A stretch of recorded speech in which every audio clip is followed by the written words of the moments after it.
Hola, ¿qué tal? Mi nombre es Meli Graves y hoy voy a hablar del eclipse lunar que se va a hacer en los 25 grados de Escorpio por la noche del 15 de mayo de 2022 o en la madrugada del 16 de mayo de 2022, depende de dónde estés en el mundo.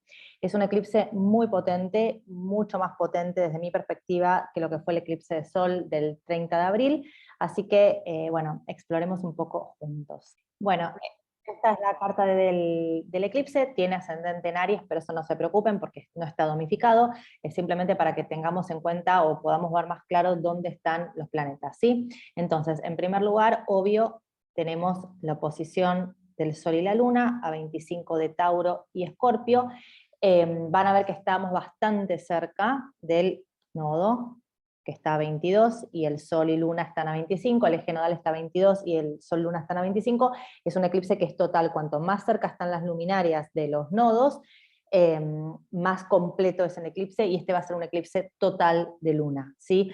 Los eclipses de Luna, a diferencia de los eclipses de Sol, suelen ser eclipses, sí, sensaciones o eventos, o eventos que tienen más que ver con cosas internas y psicológicas, que no por eso no es óbice para el hecho de que tengan mucha potencia y potencialmente mucho impacto real en lo que es nuestra vida, ¿no?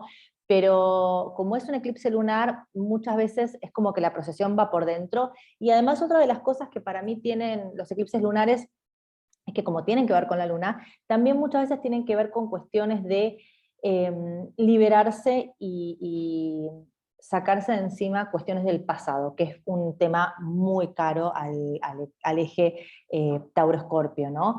Que esto ya lo venimos diciendo todos los astrólogos respecto a lo que implican eclipses en este eje, que tiene que ver con el tener y el deber, ¿no? Con jerarquizar las cosas que son importantes y dejar atrás aquellas cosas que ya no nos sirven. Escorpio es un signo que tiene que ver con, entre otras cosas, con el sistema excretor, ¿sí? Con purgarse, con sacarse de encima lo que nos sirve, y Tauro tiene que ver con acumular en algunos casos, y también con jerarquizar y darle valor a las cosas que sí son importantes para nosotros.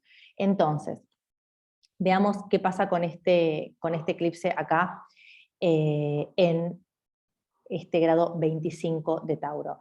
En primer lugar, es un eclipse que se va a hacer, como ustedes pueden ver, en cuadratura a Saturno. O sea que ya nos está diciendo que es un eclipse que está moviendo un tema muy importante, que es la cuadratura de Saturno con las dos luminarias, ¿sí? Cuando Saturno hace cuadratura al Sol o cuando hace cuadratura a la Luna, incluso aunque no nos esté impactando en algún punto sensible de nuestra carta, hay una sensación de inseguridad, ¿no? Porque Saturno es un planeta que tiene que ver con, entre otras cosas, con el deber ser, con lo que son las reglas, ¿no? Con lo que está impuesto, con lo esperable, con cierto estándar, ¿sí? De lo que está bien.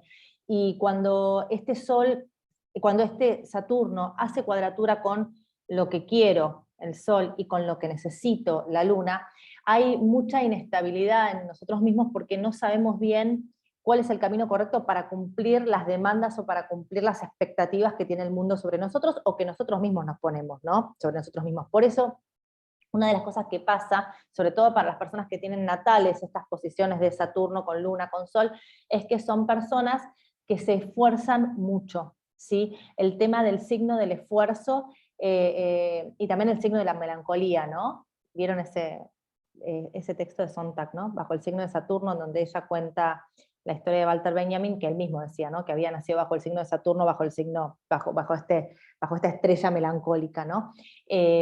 Por eso uno de los temas que para mí trae este eclipse es el tema de cierta tristeza y cierta nostalgia por eso a lo que yo ya no puedo llegar, eso que no puedo hacer, eso con lo que no puedo cumplir. Y esto aparte se ve para mí subrayado porque el que rige el eclipse, que es Marte, ¿sí? Porque como es un eclipse lunar, el que lo rige es Marte, porque está rigiendo esta luna, está haciendo conjunción con Neptuno. Entonces, la cuestión de lo difuso, ¿no? De esa cosa que no puedo hacer realmente, esa angustia fuerte, ¿no? Que nos genera el no saber bien cuál es nuestra dirección, porque Marte está en Piscis, que no es un buen signo para Marte, y además está conjunta a Neptuno, que por naturaleza difumina y borra los bordes, ¿no? No nos deja ver bien claras cuáles son las formas que tienen las cosas. Se subraya, ¿no?, esta idea de incomodidad, de inadecuación y de inseguridad que da el Saturno con cuadrado este, cuadrado al eclipse, ¿no? Estoy un poco dormida, por eso estoy hablando un poco así, creo. O será porque menciono a Neptuno y siempre todo se me difumina. Entonces, bueno, tenemos un eclipse que es de vuelta repotente porque es un eclipse total y porque está cuadrado a Saturno, que es el deber ser. También hay una cosa, ¿no? Si bien el eclipse, como es lunar, es más bien psicológico, al estar cuadrado a Saturno yo no me sorprendería ver eventos concretos y tangibles vinculados con el eclipse, porque Saturno es un planeta que tiene que ver con la sociedad, ¿no? Y aparte está en un signo que es un signo muy social como Acuario. Por otra parte, el eclipse se hace en aspecto con una estrella fija que se llama Algol, que está en los 24 grados de Tauro. Y esta es la estrella más desafortunada de todo el zodíaco, ¿no?, de todo el horóscopo. Es interesante porque cuando uno revisa los significados de esta estrella, en todas las tradiciones astrológicas, desde la tradición, bueno, obviamente grecorromana o helenística, ¿no?, que es como la base de nuestra astrología actual, pero también en la astrología hebrea, en la astrología árabe, en la astrología china, todas las astrologías tienen significados requete negativos respecto de esta estrella a donde va a estar anclada ese Sol y a la que va a estar haciendo cuadratura Saturno, ¿no? Esta estrella Algol es históricamente relacionada, no solo, pero en varias tradiciones, con la cabeza de la Gorgona, ¿no?, con la cabeza de Medusa, esa que corta Perseo, y muchas veces, bueno, de hecho las tradiciones más deterministas quizás, dice que cuando una persona tenía un sol, que nacía con un sol o con una luna sobre Algol, la persona tenía riesgo de morir decapitado, decían, ¿no? Y me parece, bueno, por ahí para nuestros oídos modernos es entretenido, como hasta gracioso ese concepto.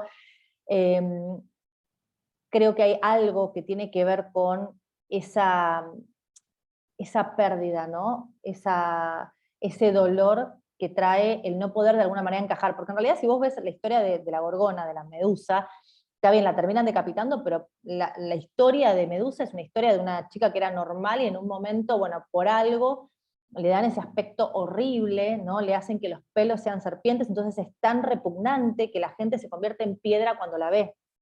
Y por eso hace falta un héroe tan fuerte y tan pillo como Perseo para cortarle la cabeza. Pero creo que hay una cosa que tiene que ver de vuelta en el eclipse con la cuestión de sentirse inadecuado en la sociedad, en el mundo, y eso me lleva a tener que decidir de qué manera yo voy a insertarme en el mundo social sin dejar de ser yo, ¿no? Algo de eso hay. También hay un tema que me parece que va a haber mucho con el eje Tauro-Escorpio y con este eclipse tan rudo por muchas cosas. Es muy típico de enfermedades también. Yo me imagino que va a haber mucha gente con problemas de estómago, con vómitos, con la comida que te cae mal, ese tipo de cosas, porque es un eclipse que me habla mucho de expulsar lo que no sirve y quedarme con lo que sí sirve, ¿sí? Marte con Neptuno también, que están rigiendo el eclipse, es también un aspecto bien típico de infecciones, ¿sí? Pero sobre todo el concepto para mí de purga es un concepto muy afín a este eclipse, eso que yo, como las alergias también, ¿no? Neptuno con Marte, ¿viste eso que tenés que expulsar de una manera re violenta porque lo tenés adentro y lo tenés que largar, pero no te sale delicado, ¿sí? No podés dejar de estornudar o te brotás todo y se te nota, ¿no? Es un eclipse para mí muy que se ve mucho, pero que en realidad lo que está revelando son cuestiones internas que yo tengo, ¿no?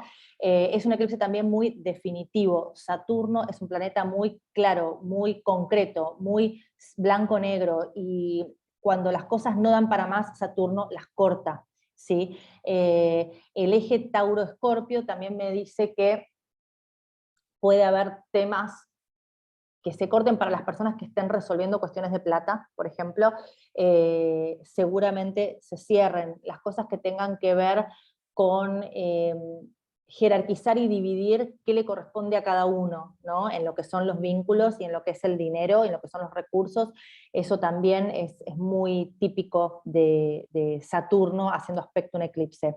Por otra parte, a nivel más mundano, me parece que viene una etapa entre por lo menos el eclipse y la otra lunación, que se va a dar bien, creo que es el 30 de mayo, que es la luna nueva ya en Géminis. Me parece que la otra cosa que se va a dar con este eclipse es, puede haber falta de recursos, ¿no? Escasez de recursos y de circulación de productos en esta etapa, o también otra de las cosas que puede haber, sobre todo, bueno, a nivel mundial hay inflación, puede haber medidas que quieran controlar fuertemente el tema del dinero.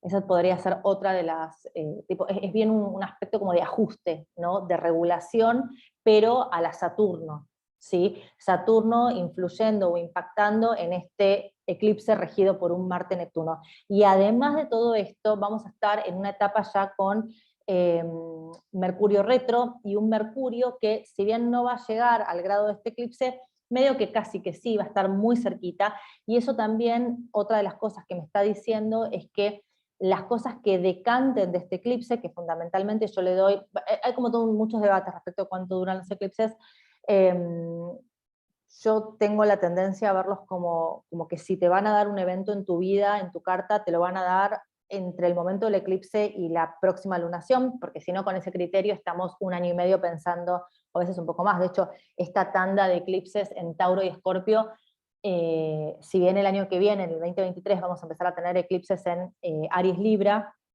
va todavía a haber eclipses en Tauro y Escorpio hasta bastante final del año, hasta bien entrado el 2023, es una etapa larga, así que la cuestión de revisar qué es mío, qué es tuyo, qué me corresponde, qué te corresponde, es un tema muy, digamos, que se va a alargar en el tiempo, pero en términos de lo que es el timing de eventos que me puede dar, yo tiendo a tener una mirada más de corto plazo, porque si no, estamos con ciclos de ciclos de ciclos, y en realidad se hace imposible hacer timing de eventos, ¿no? Entonces yo creo que lo que traiga este eclipse se decanta bastante rápido, aparte Saturno es un planeta muy definitivo, corta, ¿no? Sí, no.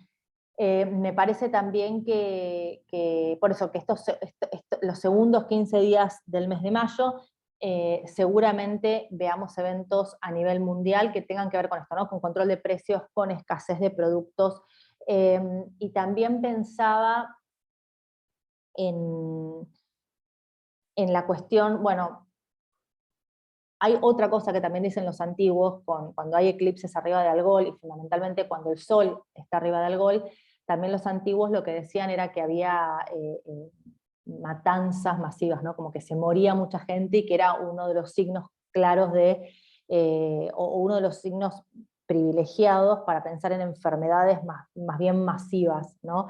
Yo no sé si quizás traiga como algún mini, pero para mí, desde mi punto de vista, mini rebrote de COVID, porque para mí todo lo que hizo Júpiter por Piscis terminó de curar el COVID, o bueno, o bajarle el precio y que termine siendo una enfermedad más común. Pero esto también lo pongo sobre la mesa porque son lo que dicen los textos antiguos. Entonces yo pensaba también, con este eclipse tan duro, tan difícil, como qué es lo que de alguna forma tiene que permanecer, ¿no? Porque porque Tauro y Escorpio de vuelta tienen que ver con aquello que dejo ir y aquello que quiero retener. Y aparte acá hay algo muy importante, el nodo norte está en Tauro, y yo, si bien ustedes, bueno, no sé si ustedes saben, les cuento, yo el eje nodal soy absolutamente reticente y milito bastante contra la mirada de que es un eje karmático, etc. No porque el karma no exista, pero en realidad en los textos más tradicionales de la astrología védica, y los que practican astrología védica de manera mucho más activa, en realidad lo que dicen es que toda nuestra carta natal es karma, no es que el eje nodal es karma, pero sí hay algo interesante que dice la Védica, bueno, muchas cosas interesantes que dice la Védica, pero una de las cosas que dice es que el lugar donde está el nodo norte es un lugar de ambición, ¿no? De un lugar en el que yo me quiero plantar en el aquí y en el ahora y en esta tierra, ¿no? En esta encarnación o lo que sea. Entonces yo pensaba, ¿qué es eso con lo que yo me quiero quedar? ¿Sí? Porque voy a dejar atrás, Luna con nodo sur, voy a dejar atrás muchas cosas.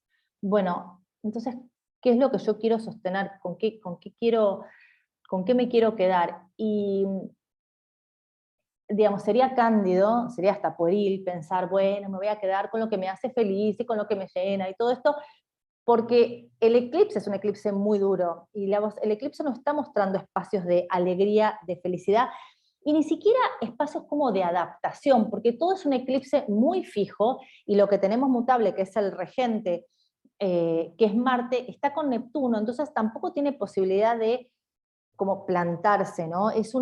Marte con Neptuno es un aspecto que tiene que ver con cambios permanentes, pero un poco, digamos, sin presencia y sin mucha decisión. Es como si lo volitivo quedase un poco a un costado y uno quedase un poco a merced de mareas que son hasta cierto punto arbitrarias y oscilantes, ¿no?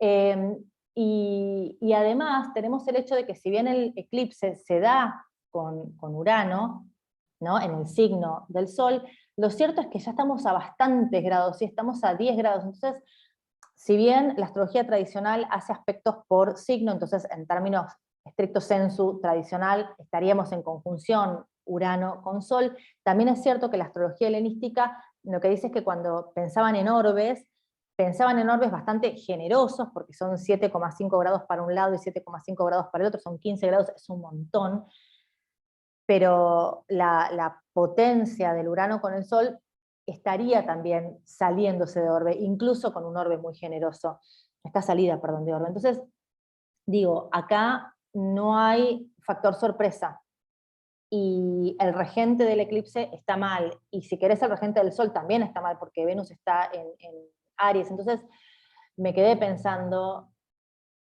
¿qué hacemos, ¿no? Con esto? Porque no parece un eclipse bastante disruptivo, pero no parece un eclipse que nos permita a priori crecer o sumar o ni siquiera como aprender algo, ¿no? Y lo que me pasó fue, esperen porque hago pausa. Bueno, y lo que me pasó fue que pensé en dos cosas con esto, ¿no? En primer lugar, pensé en esa idea un poco también occidental capitalista de que todo tiene que tener un sentido, todo tiene que tener un objetivo y que tenemos que ir hacia adelante, etc. Y justo estaba leí como dos cosas interesantes esta semana. Uno, leí dos ensayitos, un texto sobre construcción de personajes para la literatura, y hay un tema siempre que se llama el arco dramático de los personajes, ¿no? El plot arc de un personaje. Entonces un personaje empieza en un lugar, tiene ciertas peripecias, aprende, gana, pierde y termina en otro lugar, que esta es la típica digamos, de Campbell, del camino del héroe, etc. Pero sobre eso leía que hay algunos textos que en realidad de pensar en un arco dramático, hablan de un plot wave, ¿no? De una ola dramática, en donde el personaje va y vuelve como por oleadas, y en realidad lo que le sucede no implica un crecimiento necesariamente, ni un cambio necesariamente, sino que la riqueza de lo que nos pasa tiene que vivir simplemente con vivir esa experiencia, ¿no? Entonces yo pensaba que este eclipse, bueno, seguramente es un eclipse más bien triste, más bien de cierres internos y quizás también externos, ¿sí? De cortes, pero también pensaba en tratar de como bajarle un poco el dramatismo y también bajarle un poco la intensidad de la necesidad que tenemos todo el tiempo de ser felices, ¿no? Es un eclipse que está marcando un momento más de recogimiento y de melancolía, de, y de entender que la vida sigue incluso a pesar de eso. La otra cosa que leí es esto. Raymond Carver, resulta que quería leer unos cuentos, es larga la historia, pero quería leer unos cuentos, yo que casi nunca leo cuentos, y terminé, también por una serie de peripecias, sacando este libro de Raymond Carver, que a veces me ponen en los comentarios, o alguna gente que me habla en el Instagram, me dice, bueno, ¿cuánto que lees? Y les digo, sí, tengo la suerte de que mi luna de Géminis, le gusta mucho leer, y tengo otra suerte más, que es que tengo una biblioteca pública muy cerca de mi casa, muy buena, que me presta los libros, por eso también puedo leer tanto. Bueno, me saco el libro de Carver de la biblioteca y encuentro unos cuentos que me gustaron mucho, pero aparte encuentro un ensayo que es una de las cosas más alucinantes que leí en mi vida, emocionadísima, se llama Fires, y se trata sobre las influencias que lo llevaron a él a escribir, ¿no? Entonces el ensayo empieza con él hablando, bueno, de algunas personas específicas o de algunos autores que a él le gustaron y que desde de él encuentra inspiración, pero termina diciendo, pero en realidad mi fuente de inspiración más grande han sido mis hijos, ¿no? Y él cuenta, bueno, yo a los 20 años ya tenía The Children, no sabemos ni cuántos son, ni cuándo nacieron, ni nada, pero dice, yo no me acuerdo de mi vida anterior sin hijos. Y eso, dice, marcó mi vida, porque escribir con los chicos dando vueltas, por ejemplo, implicó que lo que yo podía escribir eran poemas o cuentos, cosas cortas, que pudiera resolver y terminar en una o dos sentadas, porque ellos iban a estar dando vueltas, o porque por ahí me tenía que despertarme a la madrugada para escribir. Y es muy interesante porque él va avanzando sobre lo que es su vida y va contando los trabajos horribles, aburridísimos que tienen él, la mujer, como de sereno, no sé, en un momento se va a cultivar tulipanes, se lastima todo, esa cosa tan precaria, ¿no?, de su vida, y esa cosa que él dice de los hijos, que no es una cosa linda. Todo lo que él habla es de momentos tremendos de lo que implica la paternidad, ¿no? Y de hecho tiene un momento como una epifanía en la cual, les interesa esto, ¿no? Sí. Tiene como una epifanía en la cual él está en un lavadero y tiene como un montonazo de ropa, sobre todo los chicos, y tiene que poner la secadora, y entonces están todos esperando, y es como la ley de la selva, ¿no? Porque en el momento en que se abre una secadora se van a tirar todos a meter su ropa para poder secarla, y él ve ese momento en el que termina una secadora, se acerca a la dueña de la ropa, abre la puerta de la secadora, toca, y ve que está un poco mojada, y vuelve a meter como otras dos moneditas para que le vuelva a dar otra vuelta de secadora, ¿no? Y él ahí dice como que se me cayó el mundo encima, porque dice, como que ahí él entendió que siempre iba a estar en ese lugar de responsabilidad permanente y distracción permanente, como que no iba a tener respiro nunca en su vida. Y lo mejor de todo es, dice, las cosas iban a cambiar un poco, pero nunca iban a ser mejores, ¿no? Y cuenta más adelante cómo en algún momento, bueno, él empieza a publicar y tal, y lo empiezan a publicar de varios lados, Quire y otras revistas, ¿sí? Cosas importantes, pero igual no es que la vida le mejora tanto, ¿no? De hecho, él dice, bueno, me empezaron a publicar y mi vida se detuvo en un momento. Pero lo que permanecía ahí eran mis hijos, ¿no? Ese hecho, esa responsabilidad, esa raíz, ¿sí? Y me parece muy, muy lindo esto, re emocionante. De hecho, me emocioné tanto que yo estaba terminando, saqué el libro de la biblioteca, lo empecé a como a ojear ahí, y después tenía que hacer una cola para una cosa, y estaba en la cola leyendo, me emocioné, me puse a llorar, que se ve que habrá sido bastante escandaloso, porque la persona de atrás mía me preguntó qué me pasaba. Pero, pero me parece muy, muy relevante para lo que es este eclipse, porque me parece que es un eclipse en el que que nos va a doler, que nos va a movilizar, que nos va a hacer escupir cosas feas que tenemos adentro, sacarnos de encima esas cosas feas, pero al mismo tiempo nos va a hacer ver, porque eso también es lo que hace una luna llena, ¿no? Se ve claramente de qué estamos hablando, nos va a hacer ver aquello que nos ancla, ¿no? Aquello que de alguna manera es un valor permanente, incluso aunque sea a costa de esta responsabilidad tan dura que cuenta Carver, porque los hijos no aparecen como fuente de felicidad, aparecen como fuente de responsabilidad y digamos, de temática, de escenografía permanente de lo que es la vida de él. Él en un momento dice también, ¿no? Y también lo pensaba con el eclipse, ese eclipse tan fijo, dice, bueno, aprendí algunas cosas a lo largo del camino. Una de las cosas que aprendí es que o tengo que doblarme o me rompo, ¿sí? Esta cuestión de tener alguna capacidad de adaptación.